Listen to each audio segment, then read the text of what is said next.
This message comes from Whole Foods Market. Plan a delicious Easter spread now with their Spring in Bloom sales event. Save on bone-in spiral cut ham and bone-in leg of lamb. Go big and save at Whole Foods Market.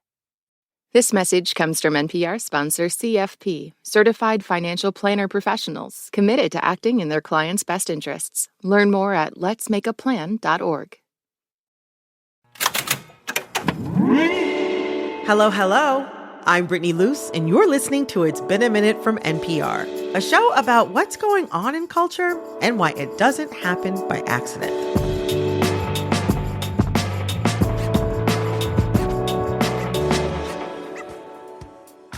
This week, we're connecting the dots between LeBron James, Bristol, Connecticut, and the 2028 election.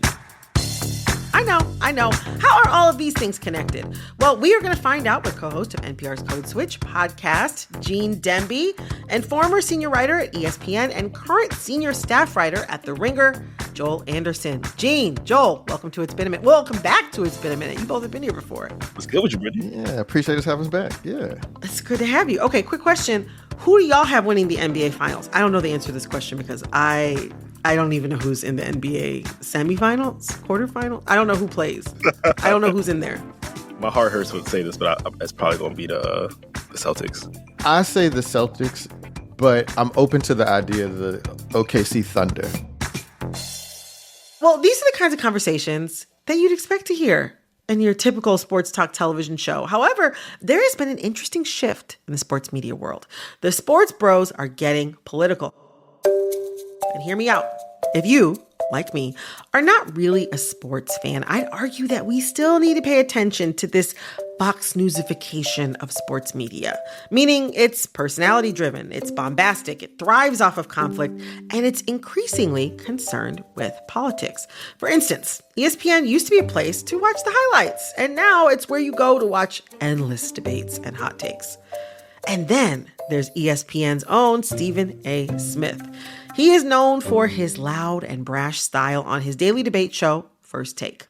Courtney Lee, 4-year, $48 million deal. And by the way, his very first move as the executive was to sign Lamar Odom, who was on crack. He's also one of the most powerful television sports personalities and just signed a massive $100 million contract with ESPN. And one clause in that contract caught my attention. It's a clause that gives him more freedom to talk about politics. And he's taking full advantage of this, as seen in his recent interview with ABC News. Are you really thinking about running for president? Is this something you think? Listen, I have no choice. So, yeah, we live in a timeline where a man paid to sling hot takes about LeBron James is claiming that many people want him to become the next president of the United States. Because I've had elected officials, and I'm not going to give their names, elected officials coming up to me. I've had folks. So what does that say about our current cultural and political environment? Why have sports commentators become so omnipresent in media outside their lane? And what can history tell us about the connection between sports and politics? But first, for listeners like myself who may not be super up on sports, who is Stephen A. Smith and what is he about? What is this whole situation? Well, I mean, Stephen A. Smith was a daily beat reporter in Philadelphia covering basketball, and he became a basketball insider. And then he got invited into the world of cable news, and so he worked at CNN. Then he was at ESPN, and he became a star, right? I mean, anybody that sees Stephen A. Smith talk, like he's the sort of person that if you're walking through an airport and you see ESPN on TV, like your eyes are drawn to Stephen A. Smith. So he's got that sort of magnetic personality. Yeah. He has that Rush Limbaugh thing happening where, like, even if you don't agree with what he's saying, he's really good He's a showman. at talking. Exactly. He's captivating when he gets rolling, right? Mm-hmm. And so he's, been on sort of this trajectory for the last few years. He's accrued a lot more power and a lot more prominence over like the last 5-10 years. ESPN has shed a lot of their more prominent personalities, people like Bomani Jones, Dan Lebitard, folks like that who've moved on. And so this created more of a room for him to kind of stretch out and be like, this is my network. I mean, the biggest way you see that represented is his $20 million a year salary, right? And why would he want to run for president? I mean, this is a guy who has, done some acting on General Hospital. He's made all the rounds on all these cable news shows. He was just on Sean Hannity, right? Wow. Talking about this very topic. Yeah. And so it kind of gets to why would he want to do this? Well, it increases your public profile. Stephen A. Smith is already very popular, but it only can help. Yeah. I mean, okay, so I could see how, based on what you said, he would want to run for office, or at least say that that's something that he's going to do, because you can get some juice off of just saying that that's something that you want to do. I mean, Stephen A. Smith is also, importantly, like somebody who likes attention. But I also think it's worth considering that, like, a lot of sports fans will say that they're not political people at all. Like, I don't really have politics. And if Stephen A. Smith was saying a bunch of stuff, right, like, he's potentially, like, really influential. There's a whole bunch of American citizens out there that don't want anything to do with the fringes. That whether you're center left or center right, they want common sense, man. They want to listen to people that have common sense. But I wonder, though, like, what does Stephen A. Smith believe? Like, what are his politics? Well, he calls himself an independent. I mean, he's been pretty adamant about the fact that I'm not a Democrat nor am I a Republican. And it's sort of the cliche, I'm a staunch conservative when it comes to my money. Like, so he doesn't want to pay taxes, right? Like, he's a rich guy that doesn't want to pay taxes. But he says, I believe in live and let live, whatever that means, because it's not like he supports, like, trans inclusion in sports, right? We have to sort of take his word for that he believes in, sort of like a cultural progressiveness.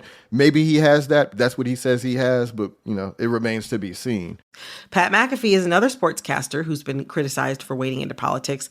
He was called out for platforming quarterback Aaron Rodgers' conspiracy theories during COVID. And, McAfee came to ESPN from Barstool Sports, which is a media company with a real bro-y feel that really seems to resonate with a younger conservative audience, and has even at times been, I suppose, like, credited for shaping some of the discourse within, conservative American politics. Yeah, and that's actually, when we talked about the Manosphere months ago, yeah, that was actually, like, one of the sort of interesting things about the Manosphere is that a lot of those shows are not explicitly political, right? There's, like, we just dudes hanging out talking about some stuff, you know what I'm saying? And then the sort of political stuff sort of gets smuggled into the side. You could listen to a couple episodes at a time and not hear anything explicitly, like, political. And then it's like, oh, well, since we're all chilling and relaxed, I'm going to have this anti-vaxxer on. You know what I mean?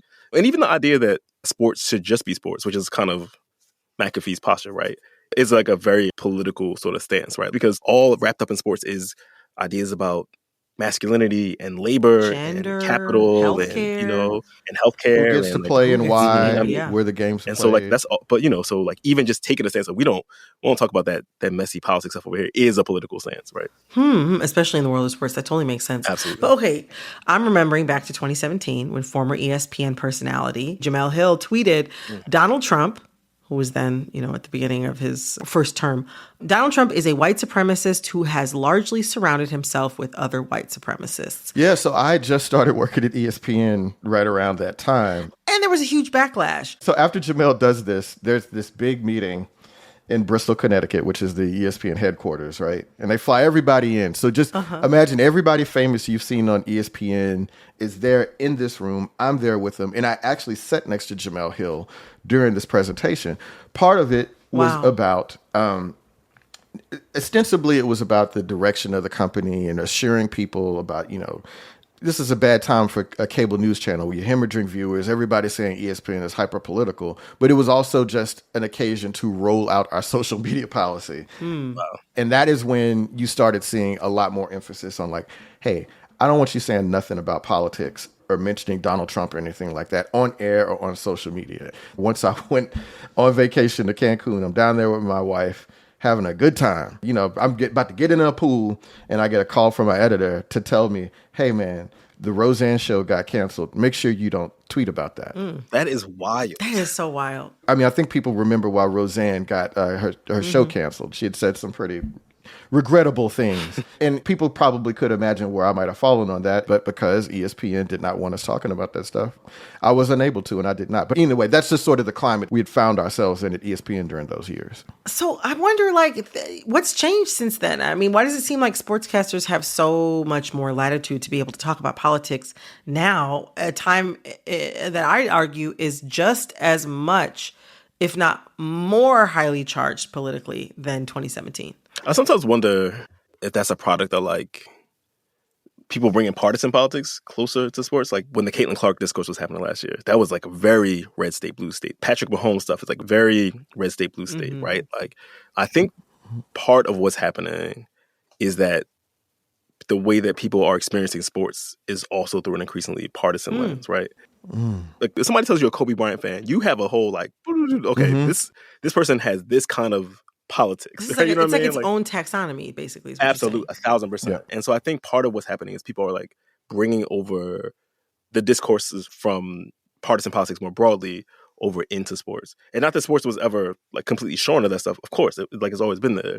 So I've seen Stephen A. Smith basically say, well, I just think everybody's crazy and we need to move to the center, right? Like that is basically his biggest political talking point. And he'll go on any outlet to talk about this. And so the way he's leveraging it is by just drawing more attention to himself and his brand. And so it gives him some sort of like influence, like whether or not he chooses to use it for political means, but it means that like whether we believe he should be a political figure or not, or whether he believes he is or not, he is one. But when you go into Sean Hannity multiple times, I mean, it's also just kind of disingenuous to say you're not a political figure. I mean, you are, bro. Sorry. For sure. Well, oh my gosh, Joel, Gene, I have learned so much here. Thank you both so much. I appreciate you always, Brittany. Our pleasure. Yeah, have us back. Have us back. Yeah, of course. But before you go, as a thank you, I'd like to teach you something by playing a game with the two of you. Can you stick around for a tiny bit longer? Oh, let's go. Okay, yeah, come on. Let's do it. All right. We'll be right back with a little game I like to call But Did You Know? Stick around.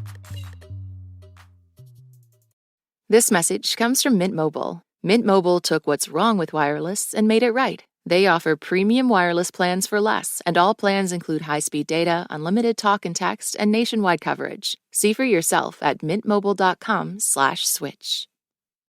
This message comes from NPR sponsor Amazon Prime Video, presenting Common Ground, a film about the power of agriculture to reshape the planet through sustainable farming. Featuring Jason Momoa, Laura Dern, Donald Glover, Rosario Dawson, and Ian Somerhalder, Common Ground profiles a movement of farmers using regenerative models of agriculture that could balance the climate, save people's health, and stabilize America's economy. Streaming April 22nd, Earth Day, only on Prime. This message comes from Mint Mobile. If you're tired of spending hundreds on big wireless bills, bogus fees, and free perks, Mint Mobile might be right for you with plans starting from $15 a month. Shop plans today at mintmobile.com/switch. Upfront payment of $45 for 3-month 5GB plan required. New customer offer for first 3 months only. Then full price plan options available. Taxes and fees extra. See Mint Mobile for details. This message comes from Charles Schwab. When it comes to managing your wealth, Schwab gives you more choices, like full-service wealth management and advice when you need it. You can also invest on your own and trade on Thinkorswim. Visit schwab.com to learn more. All right. We are going to play a little game I like to call But Did You Know? Here's how it works. I'm going to share a story that's been making headlines this week, and as I give you some background on the story, I'll also ask you trivia related to it, but don't worry. It's all multiple choice. The right answer's in there somewhere. First person to blurt out the right answer gets a point. Person with the most points wins, and their prize is bragging rights. Why are you pitting me against Gene? I didn't know I was going to have to. Also, to be fair, we're both like washed dads. Don't worry. The news story this week is something that even a so-called wash dad would know about, okay? Question number 1. Earlier this week, Jeff Bezos' Blue Origin completed a highly publicized mission to space featuring a star-studded crew that included Katy Perry, Gayle King, and Bezos' very own fiancée, Lauren Sanchez. How long did this flight last? Was it A, 11 minutes, B, 18 minutes, or C, 26 minutes? It's 11 minutes, I think. I'm going to go on the opposite, and I'm going to say 26. Oh, Joel, you have so much more faith in... you have so much more faith. I appreciate it, but the answer is A, 11 minutes. Oh, man. The only reason I know this is because I made a joke about my prom night. Well, the flight took the women 62 miles above Earth, crossing the recognized boundary of space. So basically, they just crossed into space. Just a little bit. And then they turned right back around. They basically were in space long enough to have a few moments of weightlessness, which I have to ask y'all now, would you ever get on a rocket ship? Absolutely not. Hell no. Absolutely not. Me either. Hell no. I just don't. I just feel like, did anybody else read the story of Icarus? Yeah. Why would I fly that close to the sun? We are all in accordance. No on going to space for 11 minutes. All right. Question number 2. Gayle King, she looked a little shook after exiting the capsule, but apparently Katy Perry wasn't. What song did Gayle say Katy Perry was singing while staring back at Earth from space? Was it A, Fly Me to the Moon, B, Rocket Man, or C, What a Wonderful World? It was C. I'm going to go B. It seems Rocket Man seems like the more appropriate song. It would be appropriate, but unfortunately, the answer is C, What a Wonderful World. Come on, man. I'm just here. Well, we see how washed I am. I have 2 kids. Gene has 1. So So you got a competitive edge. yeah. So it's like I'm even more washed. Yeah. Without further ado, the final question, and I'm just going to do a little something that I love to do in these situations when the score is a little stacked. Question number 3 is going to be winner takes all. Okay, winner take all. Oh, okay. That's pity. That's pity, by the way. I recognize it for what it is. It happens we just want to. I gotta keep things interesting. Okay, we gotta keep it interesting. All right. Question number 3. Space tourism doesn't appear like it's going to be available to the average person anytime soon. And while full ticket prices haven't been set for future Blue Origin space flights, what is the deposit required to reserve a seat? Is it A, $150,000, B, $250,000, or C, $350,000? I feel like I would be inclined to say it was on the higher end, just because. Yeah, I'm thinking. I mean, it seems like you got to have your money up. Yeah, that's what I'm saying. I mean, 150. You know, 150. Yeah, I could see some like. I can see somebody that I don't want. You think Master P? Like if Master P was like, well, I got 150, I can do that. They don't want to open it up like that. Yeah, like Memphis Bleak. Can you go to space? Ja Rule. Yeah, right. Ja Rule. Yeah, it's like I want to be up there too. You know. So what do each of you say? Oh man, C. I'm going C. I'm gonna go C too. Okay, well, Memphis Bleak, you better get the astronaut train together because the answer is A, $150,000. $150,000, $150K. That's wow. Not what That's I would all right. guess. Holla back. I know. Man. Look at that. I'm like, who knows? Wow. Maybe down the line, I'll break off some retirement change and skedaddle on up. And by then, it could be even cheaper. So who knows? Who knows? Who knows? That's all you, sis. No, I'm not going to go up there. Like I said, they don't have I can't go to Cheesecake Factory in space. I can't hang out with my friends. Can't text. I'm not seeing the appeal. And I'm glad you said Cheesecake Factory. That's a real salt of the earth type of restaurant. Well, listen, until there's a Cheesecake Factory in space, they can keep it on the playground. That is it for But Did You Know for this week. Congratulations to Gene on your win. And again, Gene, Joel, thank you both so much for joining me today. It's so great. Oh, always a pleasure. Anytime. Be safe, Al. That was NPR's Gene Demby and The Ringer's Joel Anderson. And I'm going to put on my influencer hat for a minute and ask you to please subscribe to this show on Spotify, Apple, or wherever you're listening. Click follow so you know the latest in culture while it's still hot. This episode of It's Been a Minute was produced by Corey Bridges. This episode was edited by Nina Patak. Our supervising producer is Barton Girdwood. Our executive producer is Verilyn Williams. Our VP of programming is Yolanda Sanguini. All right, that's all for this episode of It's Been a Minute from NPR. I'm Brittany Luce. Talk soon. This message comes from Mint Mobile. If you're tired of spending hundreds on big wireless bills, bogus fees, and free perks, Mint Mobile might be right for you with plans starting from $15 a month. Shop plans today at mintmobile.com/switch. Upfront payment of $45 for 3-month 5 GB plan required. New customer offer for first 3 months only. Then full price plan options available. Taxes and fees extra. See Mint Mobile for details. Support for NPR and the following message come from IXL Learning. IXL Learning uses advanced algorithms to give the right help to each kid no matter the age or personality. Get an exclusive 20% off IXL membership when you sign up today at IXL.com/NPR.